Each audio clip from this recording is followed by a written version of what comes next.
Masonic symbol that the Illuminati adopted.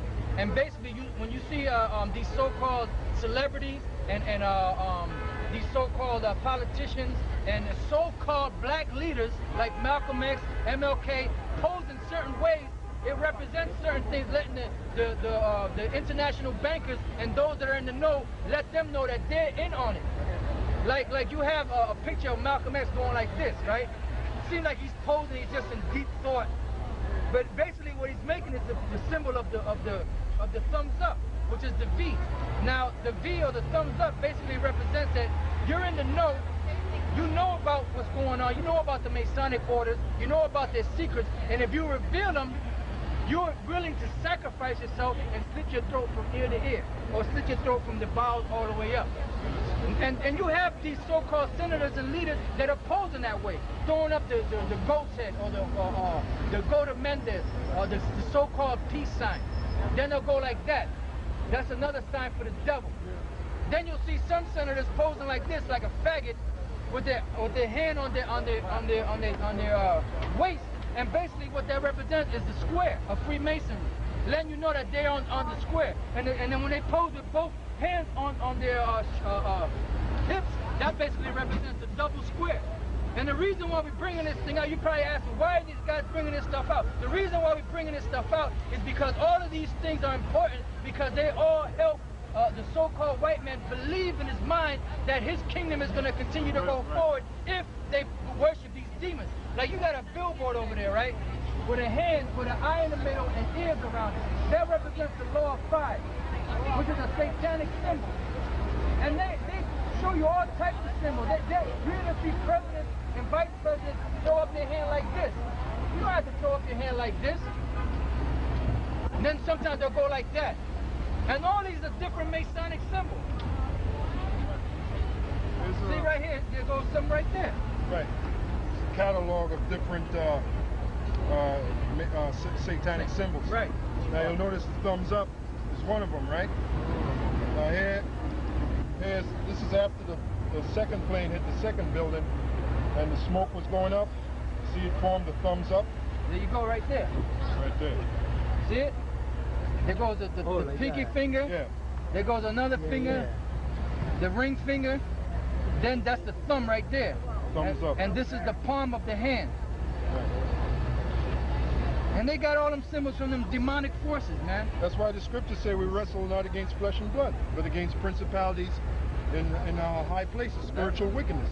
Because these Illuminati priests, they have found a way to tap into the left-hand side and worship those demons that bring them power on the left-hand side. But what they don't realize is the Most High controls those demons.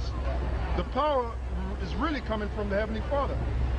And the Heavenly Father, matter of fact, real quick, Isaiah 45, is that what you got? Isaiah 45 and 7. Isaiah 45 and 7. Go on. I form the light and create darkness. Now this is the Most High speaking. Go on. I make peace and create evil. So if the Most High wanted peace, there would be peace. Right about now, the Most High doesn't want peace. He wants evil. Why? Because the so-called white man is ruling. And that's how he's going to go down, by the day of evil, which is what? The nuclear missiles. Go on. He says, I, the Lord, do all these things. I make peace and I create evil. So the Most High is the one that controls both sides.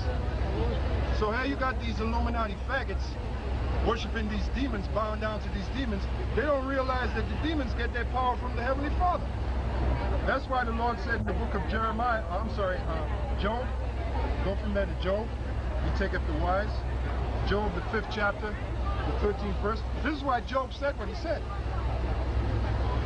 Job 5, I'll start at 12.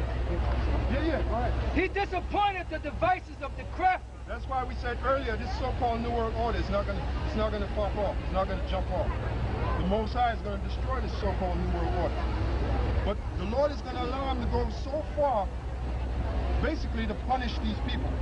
See, when they set up these camps, when they set up this martial law and these internment camps, the Most High is gonna be with it. You know why? Basically to punish 2/3 of these people. That's gonna be their punishment. We can show you that in the scriptures. So you that's listening, well, you that's not listening really, you're going to end up in one of those internment camps after the next attack, because you got something out there called terrorism, and the government is going to say anybody that doesn't comply with our so-called New World Order is a terrorist, and we got to throw them in a damn internment camp. And they passed legislation to deem who's a terrorist and who's not. Right. And they plan on doing that to us too, putting us in these camps. Right. That's in Revelation 2 and 10. Let's get that. All right. But you know, when they do it, things are going to move fast. It's not going to be where we're going to be sitting up in no goddamn concentration camp for no 10 years or no 6 months even. Hell no. As soon as that thing happens, man, that's when all hell's going to break loose. And that's in the scriptures, it's called the time of Jacob's trouble. Right. It speaks about that in Daniel the 12th chapter. Right. When the white man figures his endeavor is fully culminated, is fully crowned, that's when he figured he got Israel under control. Right. So now the New World Order can start, but that's when all hell's gonna break loose. Right. All right. I got something. Go ahead. Revelation 2 and 10. Fear none of those things which thou shalt suffer. Right. That's talking about the believers. We ain't worried about these chicks that out here. Like you got niggas that's in the Rastafarianism. We don't give a damn what happens to you, man. You niggas that are in the Islam, we don't give a damn what happens to you. Like Dr. York, we don't give a damn what happened to him. He's in a concentration camp right now, and he's gonna stay in that concentration camp until the missiles come. We don't give a damn about you niggas that are following TD Jakes. Years ago, we said that the Most High gonna bring out the sincere ones out of the church. There ain't no sincere people in the church, man. They're all a bunch of goddamn hypocrites. Now there's this guy, I want to say this for a brief second, all right, named Carlton Pearson.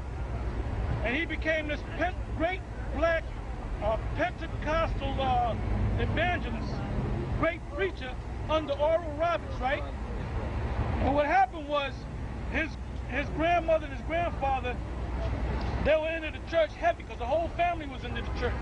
He grew up in the church.